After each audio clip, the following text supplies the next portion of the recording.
Bonjour. Dans cette leçon, on va travailler la nature et la fonction des mots. On commence par la nature des mots. La nature d'un mot ou la classe grammaticale d'un mot, c'est son identité. Il existe 10 classes de mots. Le nom, le verbe, le déterminant, le pronom, l'adjectif qualificatif, l'adverbe, la préposition, la conjonction de coordination, la conjonction de subordination et l'interjection.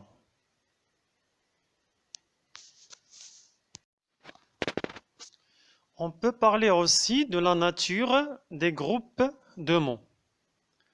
La nature d'un groupe de mots va dépendre du mot central, celui autour duquel tout le groupe de mots est composé. Exemple, depuis cet événement, l'homme étrange n'est plus jamais revenu. L'homme étrange, sa nature, c'est un groupe nominal, car il est construit autour du nom homme. N'est plus jamais revenu, sa nature, c'est un groupe verbal, parce qu'il est construit autour du verbe revenir. Depuis cet événement, sa nature, c'est un groupe nominal prépositionnel, car construit autour du nom événement, mais commençons par la préposition depuis. Prenons l'autre exemple. Il ne sait pas quand il reviendra. Donc, il, sa nature, c'est un pronom. Ne sait pas, c'est un groupe verbal. Quand il reviendra, c'est une subordonnée.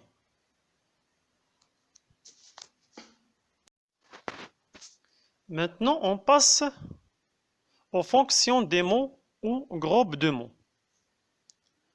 Commençons par la fonction des mots dans le groupe nominal, ce qu'on appelle les expansions du nom. On parle ici du complément du nom, de la proposition subordonnée relative, dans laquelle on utilise qui, ou bien que, ou bien dont. On parle aussi de la position. Le mot se trouve entre deux virgules, ou bien on peut le placer au début avec une virgule. Et on a aussi l'épithète du nom, c'est-à-dire l'adjectif épithète.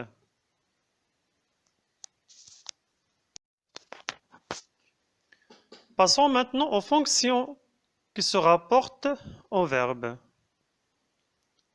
Donc les fonctions qui se rapportent au verbe, on trouve le sujet, le complément d'objet direct, le complément d'objet indirect. Pour le sujet, ou bien le complément d'objet direct, le complément d'objet indirect, on peut trouver différentes natures, c'est-à-dire un nom propre, ou bien un groupe nominal, ou bien un pronom, ou bien un verbe à l'infinitif. On trouve aussi le complément d'agent qu'on utilise dans la voie passive, et on trouve aussi l'attribut du sujet, c'est-à-dire l'adjectif qualificatif qui vient après un verbe d'état.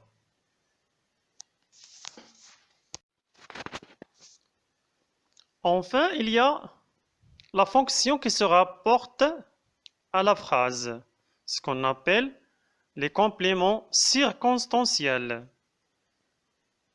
Comme vous avez déjà appris, les compléments circonstanciels, on peut parler du temps, du lieu, de la manière, de la cause, le but, le moyen, et il y en a d'autres.